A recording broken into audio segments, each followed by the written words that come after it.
Hello folks, Dave Schmidt here. I'm here to announce that I am now able to start doing my workshops on video that I will be able to post on my website and my YouTube page.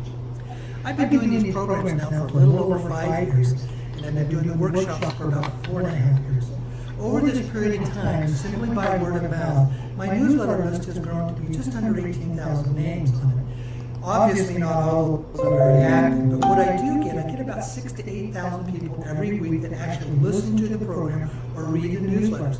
Out of that, I've had a couple of thousand people attend the workshops I've been doing for about 4.5 years. I've had about 80 of those, predominantly all around the United States and with a few of them even overseas. What I consistently get from the folks is that they're saying that this is one of the best things that they've ever attended. Because in the workshops, what I do, I give the full, complete message, the big picture about who we are, why we're here, where all this money is coming from, what's this person one of the best responsibility attending. Because in the workshop, I think what I do in the past has been able to share this openly and publicly, not necessarily for legal reasons, mostly for safety issues, because of some of the issues that involve around us. But I'm now at the point that I get to do this and share this with you. This will come in a number of a series of different videos. I will have them each around maybe a half hour to 45 minutes long, so that you can follow these in chunks. And this is the first one. This is the introductory video. Now, my business is called the Sedona Connection, and what I say is, welcome to discovering the new paradigms of money, life, and world affairs with what I present here. And what is it that's so unique about here on the Sedona Connection? Well, I live in Sedona, Arizona, and it's an absolutely wonderful, beautiful place to live. And it's something that's very unique about Sedona. It's not just the physical beauty, but it's really about the energy of this very, very sacred place. I've lived in Sedona now for about 6 years. And it's not just myself, but there's a number of us. We understand what takes place here. The real basis of all this difference, of what makes Sedona so unique, is its energy. And the energy is basically comes from the natural geography. Now you can see my banner in the back, and obviously what you see there is Cathedral Rock. That's basically the monarch of the Sedona area. But we live in about a 12-mile radius of these beautiful, beautiful red rocks that are very unique, that are nowhere else like this anywhere in North America, and supposedly there's only one other place that's similar down in South America, is what I've been told. But it's the natural geography here that creates something different. See, these red rocks are filled with copper and iron. Well, what's copper and iron? They're energy conductors, is what they are. They're like energy magnets. And then also here in the area, underground, are massive, massive concentrations of quartz crystals. What's a quartz crystal? An energy conductor, again. And when you get those two operating together, they draw in the electromagnetic energy of the earth, and they amplify everything that's taking place here on an energetic basis. So everything here vibrates slightly higher. I've had scores of people, friends, or people come and attend the workshops, and they've never been here, and they get there and they say, this place is different. They feel the energy. Some of them actually feel their bodies vibrating at a much higher level, because it does that. It vibrates everything here at a higher level than almost everything else around it. And yes, it's a small area. It's only around 12 square miles. But this is not something that's just a short period of time. This has been this way for thousands and thousands of years. In fact, the Native Americans in the area, to them, this has always been one of the most sacred places on this planet, let alone North America. I've developed a friendship with a gentleman by the name of Mark Pinkham. Now, Mark is a specialist and an expert upon the Sedona area. He's lived here since the late 80s. He's done extensive research of what goes on here. He's developed relationships with the local Hopi tribes and their oral historians, because as we know, Native Americans pass their history on generation to generation orally. And they don't always talk about that out in the open and let all that out to the public, but they do periodically give certain individuals that they can trust this information. Well, Mark is one of those.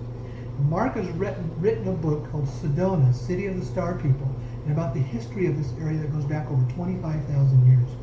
And in that, he said there was a period of time for thousands of years that all of the native tribes in North America, at least once in their lifetime, had to make a journey to what is called the Red House, Sedona, the Red House, the red rocks that are all around us.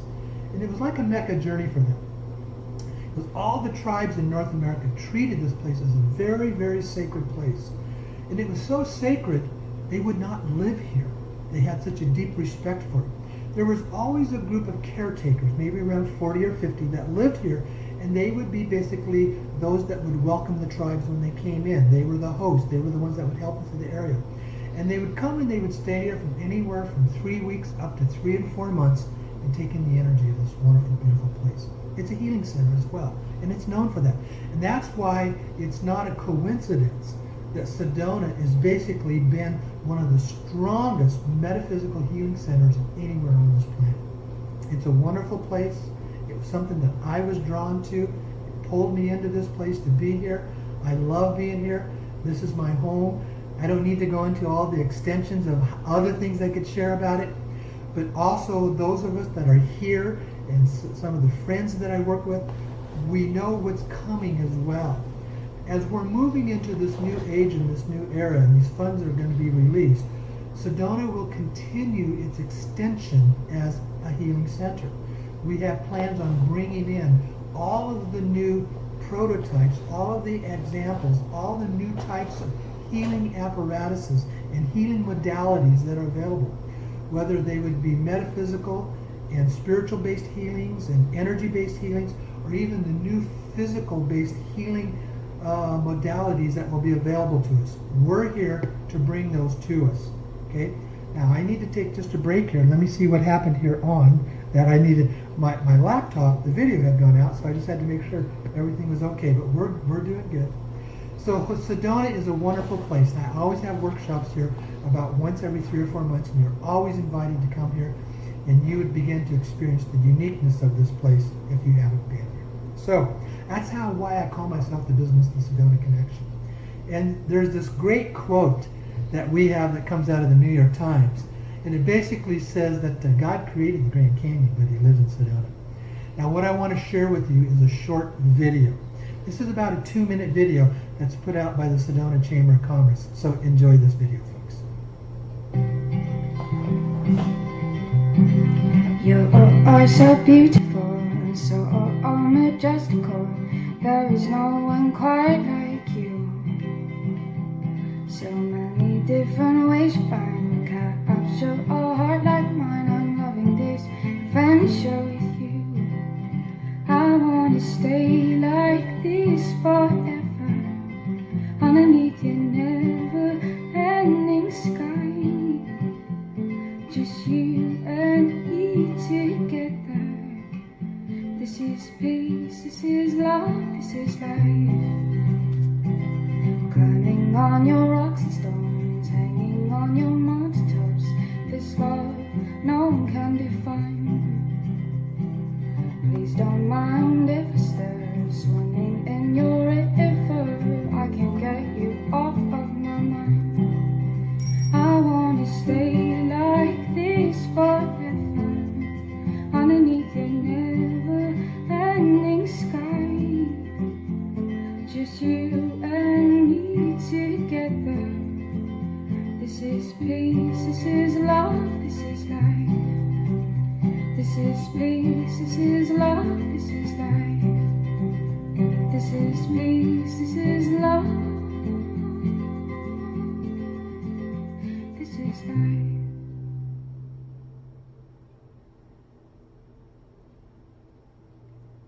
Okay, so at this point in the workshop, I go in and I start talking and discussing what's really happening with the currency exchanges that are out there that we've all talked about, what we've heard. And what I want to do here, and this is the time that also I take questions and answers. I give all my preliminary comments, I give the latest updates that are going on, and I take questions and answers from folks. Well, you don't have that opportunity to do this with the video. So what I'm going to do is I'm going to give you the background about how did we get here and all this stuff about trading in these dinar and these zims and the dongs that we've heard about. Well, what we see through history, and predominantly in the last century, is that when countries go into wars, what is called the opposing forces that are outside the scope of the mainstream of the countries, the United Nations comes in together and they devalue their currencies.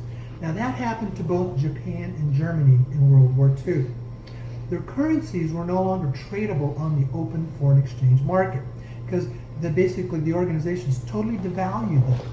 And then once the war is over and the countries, their sovereignty is reinstated, then their currencies are reinstated again back to the value of where they were prior to that. That happened with Germany and Japan in World War II.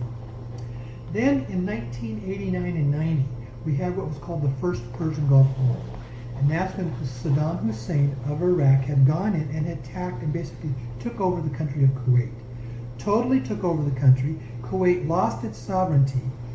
And the Kuwaiti dinar at that time was one of the most valuable currencies in the world. It was costing in the area of around $3.45 to purchase one Kuwaiti dinar.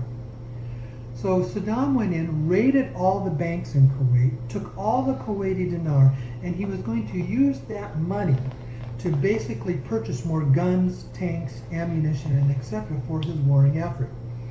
When that happened, the United Nations stepped in a cooperative agreement and totally devalued the Kuwaiti dinar. It went from $3.45 down to a nickel, 5 cents, overnight. So no longer this Kuwaiti dinar didn't have any value to it. Well, when we look at that, we knew that what we would call the political insiders, the government insiders, the military insiders, they knew that this currency was going to be reinstated when this war was over. And so what you had were these political elite and wealthy insiders that went out and bought up millions and millions, if not billions, of Kuwaiti dinar. And then after about 6 months, when the war was over, it was reinstated back to its $3.45. So what they bought as a nickel overnight became worth $3.45. And so you can see what happened, an explosion. At that time, the internet was not available to the masses, so we didn't have the ability to share this with everyday people like you and me and spread it out around the world and share it with our friends and be able to verify what was going on. But there were some individuals, everyday common folks like you and me, that were able to take advantage of this. And those were predominantly the military people that were stationed in Kuwait during that war. And there were some of them that, yes, they'd go out and they'd buy 1 million, 5 million, 10 million dinar, Kuwaiti dinar, at 5 cents. And then when the war was over, they became multimillionaires. There wasn't a lot of them, but there was some. I've even had a gentleman on my radio program that was one of those. And he said, yes, I was a staff sergeant in the Army. I was stationed that was there. I did a tour of duty that was there. We had heard about this, that there's a possibility. So I went out and bought a couple million dinar. And when it went from a nickel to $3.45 overnight, boom, I became a multimillionaire. At that time, you couldn't go take this dinar into a bank and turn it in. You had to be in country, in Kuwait. But there was a small percentage of people that became, everyday people like you and me, that became overnight millionaires in this process. Well, so now we advance to the second Gulf War, the Iraqi War, that came out around 2004. And the rumors started spreading that this was going to happen again. But now we have the internet, and people can talk to each other, and they can discuss this, and they can be aware of what's going on. So here now, you're getting large amounts of everyday people that start buying this Iraqi dinar. That was again valued very similar to the Kuwaiti dinar. My understanding, it was around $3.25 at that time, $3.25. And they could basically get it for nothing. Well, what happened is when we came into the United States, and ourselves and others, and we basically took over the country of Iraq, the old Kuwaiti dinar currency went out of circulation, no longer had value. And they came up with a new circulation. And these new ones have these very high denomination amounts. 100,000 dinar, 50,000, 20, 10,000, etc. But the people were thinking that was going to happen again, and they could go out and buy 100,000 dinar for about, I should say no, 25,000. I was wrong. A 25,000 dinar note. That's the highest one. They could buy a 25,000 dinar note for about 1/10 of a penny. So a 25,000 dinar note would cost them about $25. Those are rounded amounts. And that they thought that was going to turn into 325. This went on for 3 or 4 years, quietly, but it started growing and expanding. And I heard about that, and I had somebody explain this to me, and I said, wait a minute. You buy it at 1/10 of a penny, and you get to turn it in and get 325 for it. Who's making up the difference? Who's coming up with the billions and billions of dollars to pay for the difference in that amount? Somebody has to pay for that. And that's why I didn't pay much attention to it, because I said this just didn't make sense financially, because this money just doesn't grow on trees and come up out of thin air to pay for this. And I was talking with a friend about it who had bought some, and she started explaining what was at that time, they were talking about was the oil credit contracts between the United States, Iraq, and China, and that they were going to give credits to oil based on the purchases of the Iraqi dinar, and that was going to provide the funding for the increase that was going to take place. Behind the scenes, yes, it was the elite and the powerful government folks that were doing this, and were planning on coming out with billions of dollars again. Well, I said that made sense to me, so I'll give it a try. And so I bought a little bit of dinar, and then I started reading and listening to all the blog sites of the stuff that was going on.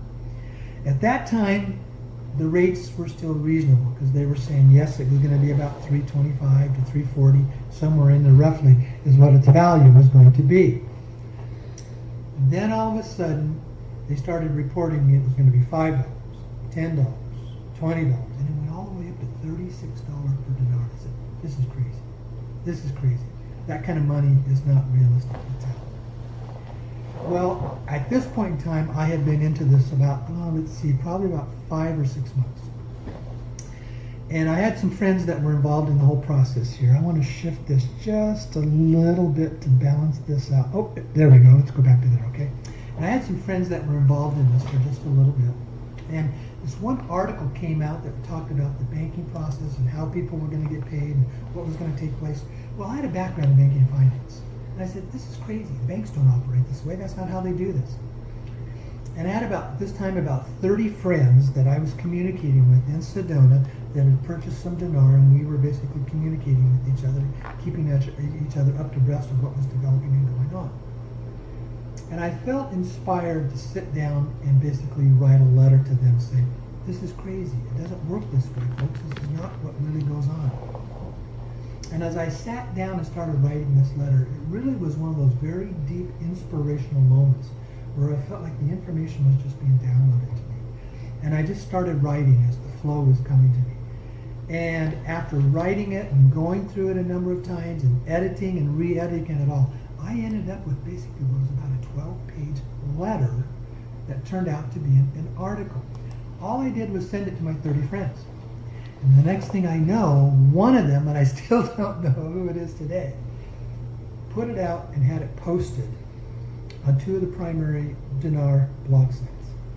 And the next thing that I know is within 10 days, I had received over 1,000 emails of saying, thank you, thank you, thank you. What you're saying makes sense. This is very understandable, very reasonable, and you're totally making sense of this whole process. And at that time, it did make sense. And that, folks, was now approaching almost 6 years ago. I did that in October of 5 years ago, I'm sorry. October of 2013 is when I wrote that. And the next thing you know, that opened up for me to do my radio program that I started doing. And within a year and a half, I had over 8,000 to 10,000 people a week listening to my radio program. I'm talking about this, and I'm learning and moving along just like you. Well, being a public face in this process, and for the most part, with a few exceptions, I was the only person that was giving my real name and also using video out there in what I was talking about in this process. You went to these dinar guru blog sites, the vast majority of them are using pseudonyms, or basically what is called their pen names. They weren't using their real name and their real face. I was. And by doing that, it gave what is called a credibility of trust to what I was saying. And the list began to grow and to grow. In this process is when I got contacted by people who represent the dragon families. And I started developing the relationship with them. And I started learning, where is this real money? I had heard about these stories of these dragon families, but now I was in direct contact and communication with them. I had come to understand where these dragon families had come from, how they had all this gold, and why they were beginning to release that. Now, that information I will predominantly get into in the later parts of the workshop, where I talk about the gold and the dragon families, why they have it, why it's ready in time to release it, etc. But what I did come to realize is that how real they were. I have made 4 trips to Hong Kong in meeting with them. I now have direct relationships with people who work directly for them at the very high sources. I had come to realize there were a lot of stories about the dragon families. And the reality is very few of those stories that people could back them up with hard, tangible evidence that they were in direct contact with the real people of the real money. You see, when it comes to these currency exchanges, at the end of the day, somebody has to pay for it. Somebody is going to have to come up with not billions, but trillions, and even possibly even up to the amount of quadrillion dollars to pay for this. Now, why do I say that? Because if you're reading what's taking place on all these dinar blog sites, they talk about the 800 numbers that are coming out and the rates that people are going to get paid and how they're going to get all this money and where it's going to come from. Well, if you just simply do the math on what they are talking about and the number of people out there that have purchased these currencies and the amount of currency that is out there, it's going to take over $250 million to pay for it. Now, folks, that ain't going to happen. It is not going to happen. But what I did come to understand is there are these real families with these massive, massive amounts of wealth and gold that they have considered themselves guardians and caretakers of for hundreds of years, if not thousands of years, waiting to release it at the right, appropriate time. To create this shift for us as the human race, to help us move us out of what are called the hundreds, if not thousands of years of different forms of financial slavery that we have been in, and now moving into what is called our evolutionary process. If we don't understand the dominance of the elite, what we call the cabal, those are the elite, the very wealthy, powerful elite that really run and control everything that goes on in our world. In fact, they even control the politics and the governments as well. That's a part of what is called the shadow world. They're out there and they're very real. But so are the benevolent dragon families that have these massive amounts of wealth.